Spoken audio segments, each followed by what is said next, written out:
नमस्कार विद्यार्थी मित्रांनो, स्वागत आहे आपलं आज एडिफिकेशन वरती.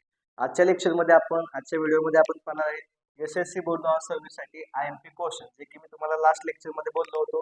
आपण चॅप्टर वेगळ्या लेक्चर मध्ये बघितलं होतं. ठीक आहे, त्या व्हिडिओमध्ये सांगितलं होतं की जे काही चॅप्टर मी टिक केलेले आहेत त्याचे मी आयएमपी क्वेश्चन या ठिकाणी तुम्हाला प्रोव्हाइड करेन. ठीक आहे, सो आता आपण काय करूया, जास्त डिस्कस न करता linear equation in two variables या चॅप्टरचे आयएमपी क्वेश्चन 5 आहे. ठीक आहे, आता टोटल माझ्यापाशी ही 3 ते 4 पेजेस आहेत, जे की मी लिहून ठेवलं होतं व्यवस्थित तुम्हाला प्रोव्हाइड करण्यासाठी. ठीक आहे, आता यामध्ये बाळांनो आपण काय केलंय, ज्या ज्या गोष्टी आहेत ते तुम्हाला मी शेअर करत जातो. ठीक आहे, आता स्क्रीनवर पहिला फोटो तुम्हाला बाळांनो दिसत असेल, या साईडला दिसत असेल. काय दिले बघा की SSC board on service IMP question linear equation in two variable practice set 1.1. Okay, कोणत्या प्रॅक्टिस सेट मधला कोणता क्वेश्चन आहे ते सगळं व्यवस्थित मेन्शन आहे.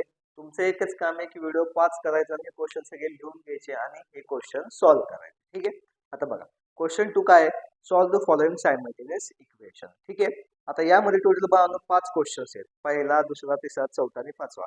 आता चौथा आणि पाचवा जो क्वेश्चन आहे 12, त्याला मी स्टार केलेले का, कारण तो क्वेश्चन तुम्हाला 3 ते 4 मार्काला विचारला जाऊ शकतो. किती मार्काला? 3 ते 4 मार्काला. बाकी तिन्ही क्वेश्चन्स आहेत ते सिंपल 2 मार्काला असणार आहे.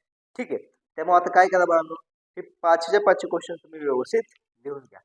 त्यानंतर नेक्स्ट क्वेश्चन बघा काय, प्रॅक्टिस सेट 1.2. ठीक आहे, प्रॅक्टिस सेट 1.2 जो की आहे solve the following simultaneous equation in graph. या ठिकाणी आपल्याला ग्राफ काढावा लागतोय. ठीक आहे, आता 1 मार्कर सिंपल क्वेश्चन ग्राफ काय असतो की ग्राफचे एक इक्वेशन देतात, एक्स किंवा वाय ची व्हॅल्यू देतात आणि एक व्हॅल्यू फाइंड करायला सांगतात. पण ग्राफिकली इक्वेशन फाइंड केल्यानंतर ग्राफ ड्रॉ करणं हा क्वेश्चन 3 मार्काला एक्झामला विचारला जातो. टेक्स्टबुक मध्ये तुमच्याकडे 7च क्वेश्चन असतील, पण महत्वाचे 4 क्वेश्चन तुम्हाला दिसत राहतील. ठीक आहे, x plus y equal to 6, x minus y equal to 4. त्याच पद्धतीने लास्ट जो तिसरा चौथा क्वेश्चन आहे 3x minus y equals to 2 आणि 2x minus y equals to 3. हे PYQच आहे, पास्ट इयर क्वेश्चन पेपरला हे क्वेश्चन आलेले आहे. त्यामुळे हे देखील पॉइंट्स तुम्ही बाळांनो व्यवस्थित नोट डाऊन करून ठेवा. त्यानंतर नेक्स्ट आहे जी काय आहे practice set 1.3. Okay, practice set 1.3 मध्ये बाळांनो फर्स्ट क्वेश्चन विचारला जाणार जो की आहे डिटर्मिनंट वर. ठीक आहे, डिटर्मिनंटचा एक क्वेश्चन कायम तुमच्या बोर्ड एक्झामला विचारला जातो. आता या प्रॅक्टिस सेट मध्ये 2 क्वेश्चन्स आहेत की एक्झामला विचारले जाऊ शकतात किंवा व्हॅल्यू देखील चेंज असू शकतात. ऍज अ प्रॅक्टिस म्हणून तुम्हाला हा क्वेश्चन सोडवणं गरजेचं आहे.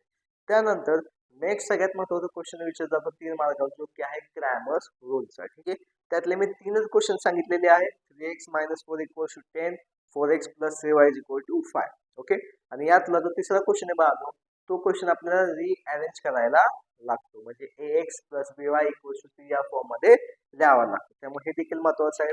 त्यानंतर सेकंड लास्ट प्रॅक्टिस सेट आहे जो की आहे प्रॅक्टिस सेट 1.4. आता प्रॅक्टिस सेट 1.4 मधील 2 क्वेश्चन सगळ्यात जास्त महत्वाचे आहेत. त्यातला सेकंड क्वेश्चन जो होता तो बोर्डाला याआधी खूपदा विचारला गेला आहे आणि फर्स्ट क्वेश्चन आहे तो देखील 2-3दा विचारला गेलेला आहे. ठीक आहे, दोन्हीपैकी एखादा क्वेश्चन एक्झामला विचारला जाऊ शकतो.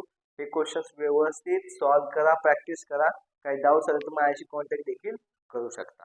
आणि त्याच पद्धतीने बाळांनो एक शेवटचा पॉईंट फक्त तुम्हाला सांगायचं राहिला या ठिकाणी लिहिताना राहिला, प्रॅक्टिस सेट 1.5 मध्ये एजेस वर विचारला जाणारा एक क्वेश्चन हा काय आहे, जर वर्ड प्रॉब्लेम मध्ये क्वेश्चन आला, ठीक आहे, WP आपण म्हणूया वर्ड प्रॉब्लेम, तर तुम्हाला एजेस वर एक क्वेश्चन डेफिनेटली विचारला जाऊ शकतो. आता बाळांनो तुमचं यात एकच काम आहे, जेवढे काही फोटो दिसले ते सगळे फोटो म्हणजे व्हिडिओ पॉज करून सगळे व्यवस्थित लिहून घ्यायचे, क्वेश्चन सॉल्व्ह करायचे. काही डाऊट्स आहेत तर माझा नंबर देखील आहे, कॉन्टॅक्ट करू शकता. आणि त्याच पद्धतीने ही माहिती आपल्या मित्रांमध्ये देखील शेअर करा. आपण भेटूया मित्रांनो अशाच नेक्स्ट लेक्चर मध्ये.